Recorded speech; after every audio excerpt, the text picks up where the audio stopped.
What would you do if you walked into a church and saw blood dripping from a marble statue?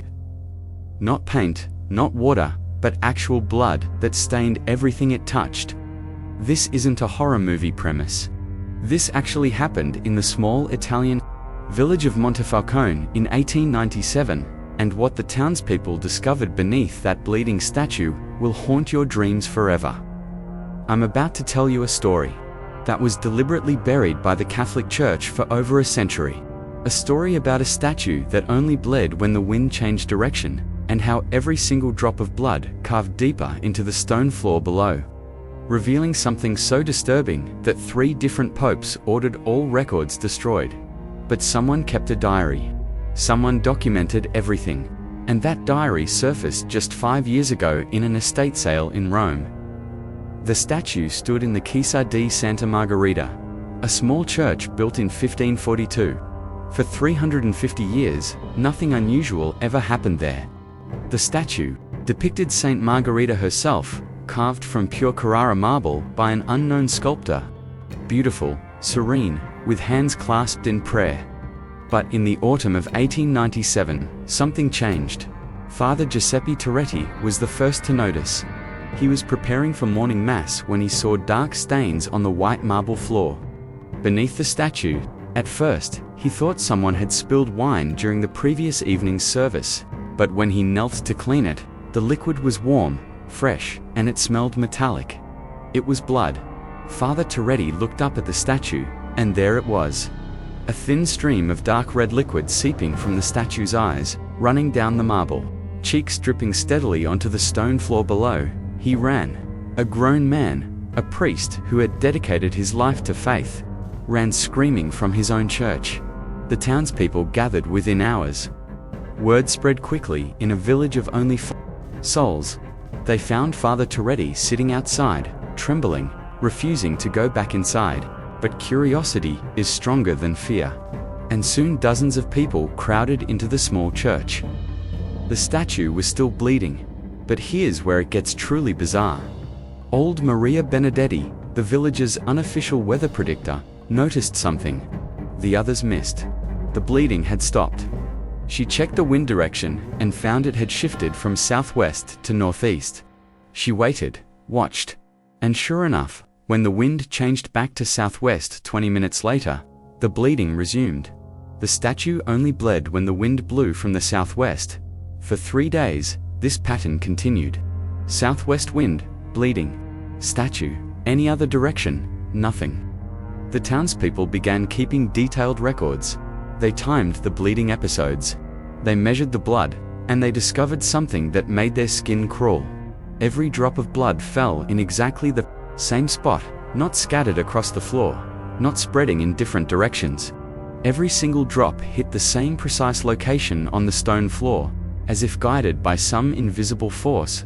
By the 4th day, the accumulated blood had begun to carve a small depression in the solid stone. The acidic properties were literally eating through centuries-old masonry. And when they measured the depth of this growing hole, they found it was increasing at a steady rate of exactly 2 millimeters per day. Father Toretti finally contacted the Bishop of Teramo, who arrived on the 7th day. Bishop Alessandro Franceschini was a man of science as well as faith. He brought with him a team of investigators, including a chemist from the University of Rome. The chemist confirmed what everyone feared to believe. It was human blood, type O, fresh, as if it had just left a living body. But there was something else. Something that made the bishop order an immediate excavation beneath the statue. The blood contained elevated levels of arsenic and mercury. Someone had been poisoned. The excavation began at dawn on October 15, 1890. They dug carefully, following the path where the blood drops had created their mysterious hole. 3 feet down, they hit something hard. It wasn't stone, it wasn't wood, it was bone. They uncovered a complete human skeleton, positioned directly beneath the statue. But this wasn't just any skeleton. The bones told a horrific story. The skull showed signs of trepanation, crude holes drilled while the victim was still alive.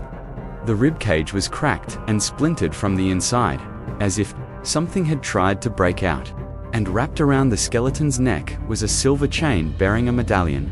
The medallion identified the remains as those of Sister Margherita Donati, a nun who had disappeared from the nearby convent in 1541, exactly 1 year before the church was built. But Sister Margherita had never been canonized. She had never been declared a saint. The statue above her unmarked grave was dedicated to a completely different St. Margherita from the 13th century. The diary I mentioned earlier, the one that surfaced 5 years ago, belonged to the church's original architect, Francesco Di Marco, and what he wrote in those pages explains everything. But makes the story infinitely worse. Sister Margherita Donati had not disappeared. She had been murdered. According to Di Marco's diary, Sister Margherita had discovered something she wasn't supposed to see. The local nobleman who funded the church's construction, Count Benedetto Falconi, had been using the convent as his personal brothels he would visit at night, claiming to be on religious retreats, but actually forcing himself on the nuns. Sister Margherita threatened to expose him to Rome. She had gathered evidence, testimony from other victims, documented dates and times. She was preparing to travel to the Vatican when she suddenly fell ill. Poison, arsenic, and mercury, administered slowly over several weeks to make it appear natural. But Sister Margherita was stronger than they expected.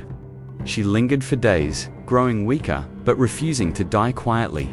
According to Di Marco, she spent her final moments cursing Count Falconi, swearing that she would return to expose his crimes even after death. Count Falconi ordered her body buried in secret, in unhallowed ground. Then he commissioned the church to be built directly over her grave, with a statue of Saint Margherita positioned precisely above her remains. His twisted logic was that if people prayed to a saint in that spot, it would somehow sanctify the ground and prevent Sister Margherita's spirit from rising. But he made one crucial mistake. He told the sculptor to make the statue look like Sister Margherita herself, not the actual saint it was supposed to represent. This means that for over 300 years, people had been unknowingly praying to the murdered nun buried beneath their feet. Francesco Di Marco wrote that he tried to refuse the commission once he learned the truth, but Count Falconi threatened to kill his entire family. So Di Marco built the church, but he included one detail that would ensure the truth would eventually come out. He oriented the building so that when the wind blew from the southwest, it would create a unique acoustic effect in the church's architecture. Air would flow through hidden channels in the walls and floor, creating a resonance that somehow triggered the statue's supernatural response. The bishop's investigation confirmed Di Marco's account. They found the hidden air channels exactly as described in the diary. They also found Count Falconi's personal chapel on his estate, positioned southwest of the church. When the wind blew from that direction, it carried with it the spiritual corruption of his crimes, and Sister Margherita's marble image responded with bloody tears. But the story doesn't end there. During the excavation, they discovered that Sister Margherita's skeleton was not alone. Buried around her in a circle were 7 smaller skeletons, infants, newborns who had lived only long enough to be baptized before dying under mysterious circumstances. The convent records, once examined closely, revealed a pattern of infant deaths that coincided with Count Falconi's visits. The nuns who had been assaulted had given birth, but their children never lived to see their first birthday. More poison, more murder. Count Falconi had been killing the evidence of his crimes for over a decade. Sister Margherita had died trying to protect not just the living nuns, but the memory of 8 murdered children. The bishop ordered the remains reburied in consecrated ground with full religious honors. Sister Margherita and the 8 infants were interred in the main cemetery, with proper headstones and blessings. The church was demolished entirely, its stones scattered, and the ground blessed by 3 different priests. The statue was destroyed, not just broken, but ground into powder and scattered into the Mediterranean Sea. And the bleeding stopped, but Count Falconi's fate provides the final twist to this tale. According to local records, he died on October 22, 1897, exactly 1 week after Sister Margarita's remains were discovered. The official cause of death was listed as a heart attack, but witnesses described something far more disturbing. The Count had been found in his private chapel, the very room positioned southwest of the destroyed church. His body was discovered kneeling before his personal altar, but his eyes had been carved out and placed on the altar itself, still fresh and bloody. His hands were folded in prayer, but someone had driven iron nails through his palms, pinning them together permanently. There were no signs of forced entry, no evidence of struggle. The chapel doors were locked from the inside, and the Count held the only key. The local doctor who examined the body noted that the wounds were precise, surgical, as if performed by someone with medical knowledge. Someone who understood anatomy, someone like a nun who had spent years caring for the sick and injured in her convent's infirmary. Someone like Sister Margarita Donati. The case was quietly closed. The Count's estate was seized by the church and converted into an orphanage.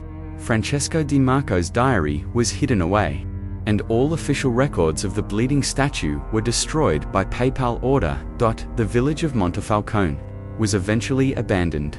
The last residents left in 1938, claiming the area was cursed. Today, only ruins remain, slowly being reclaimed by the Italian countryside. But here's what makes this story truly chilling.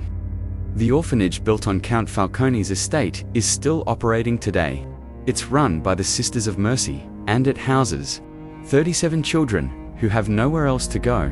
And, according to the diary that surfaced 5 years ago, Francesco Di Marco built one final detail into Count Falcone's chapel before it was converted, a detail that the church either missed or chose to ignore. Hidden beneath the altar where the Count's body was found is a small chamber, and in that chamber, according to Di Marco's precise architectural drawings, there's a statue, a small marble figure of a woman in nun's robes, positioned so that she faces southwest, toward the spot where the church once stood. The statue has no face, just smooth marble where features should be.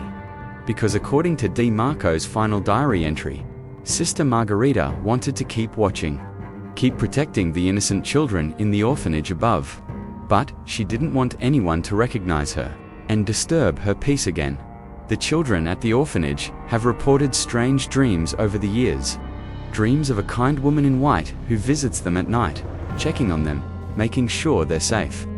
She never speaks, they say, but she radiates warmth and protection. And when the wind blows from the southwest, they swear they can hear her singing lullabies. Sister Margarita Donati found her justice in death. She exposed Count Falcone's crimes and ensured that his estate would forever be used to protect the innocent children he had once murdered. The bleeding statue was her message to the world, her way of revealing the truth that had been buried with her bones. Sometimes the dead don't rest because they can't. Sometimes they don't rest because they won't. Not until justice is served and the innocent are protected.